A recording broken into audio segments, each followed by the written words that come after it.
Hi viewers, welcome to Akshaya mini bytes.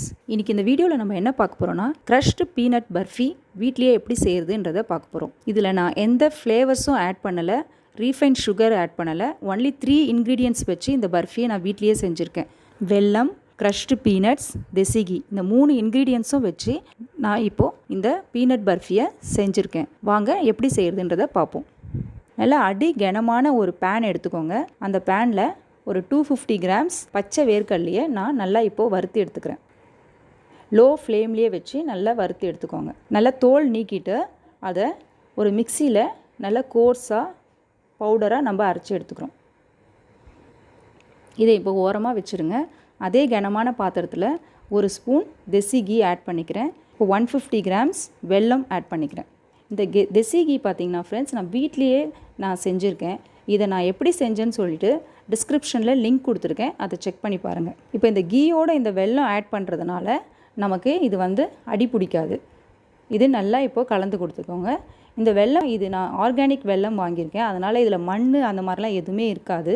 அதனால் இதை நான் டைரெக்டாக போட்டு இந்த மாதிரி நான் பாகு எடுத்துக்கிறேன். நம்ம அதிரசத்துக்கு எல்லாத்துக்கும் பாகு எடுப்போம் இல்லையா, அதே மாதிரி மெத்தடில் தான் எடுக்கணும்.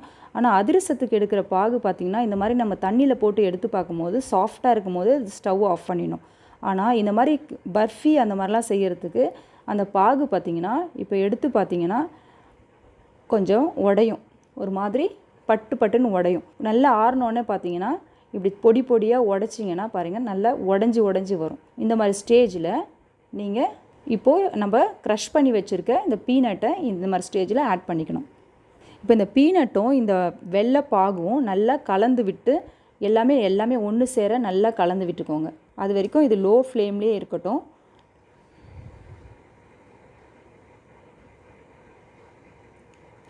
ஸ்டவ்வை ஆஃப் பண்ணிவிடுங்க. இப்போ ஒரு சப்பாத்தி கட்டை எடுத்துக்கிறேன்.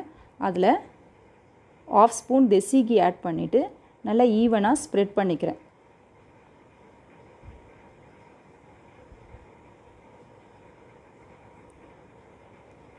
இப்போது நம்ம செஞ்சு வச்சுருக்க அந்த மிக்சரை எடுத்து இதில் ஸ்ப்ரெட் பண்ணிக்கலாம்.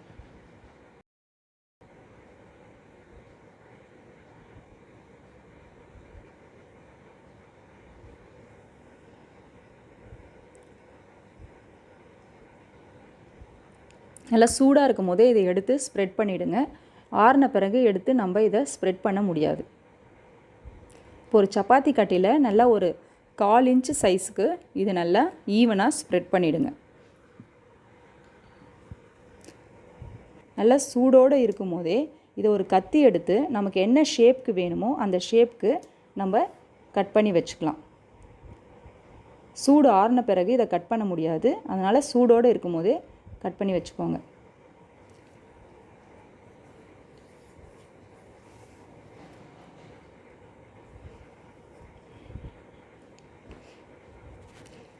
ஒரு 30 மினிட்ஸ் ரூம் டெம்பரேச்சர் ஆனோடனே இப்போ பாருங்கள், எடுக்கும்போது நல்லா வந்துடும் தனித்தனியாக. ஏன்னா நம்ம கீழே கீ ஆட் பண்ணதுனால சர்ஃபேஸில் நல்லா தனித்தனியாக வந்துடும்.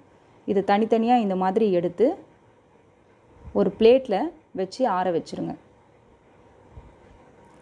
ஒரு 10 to 15 மினிட்ஸ் இந்த பிளேட்டில் தனித்தனியாக இப்படி வச்சு ஆற வச்சுருங்க, இல்லைனா ஒன்றோட ஒன்று ஒட்டிடும். இப்போது நமக்கு சூப்பரான கிறிஸ்பியான க்ரன்ச்சியான பர்ஃபி ரெடி ஆகிடுச்சு. இதை பாருங்கள், ஆறினோடனே இப்போ நான் உடச்சி பார்க்குறேன், பட்டுன்னு சவுண்டு வருது பாருங்கள்.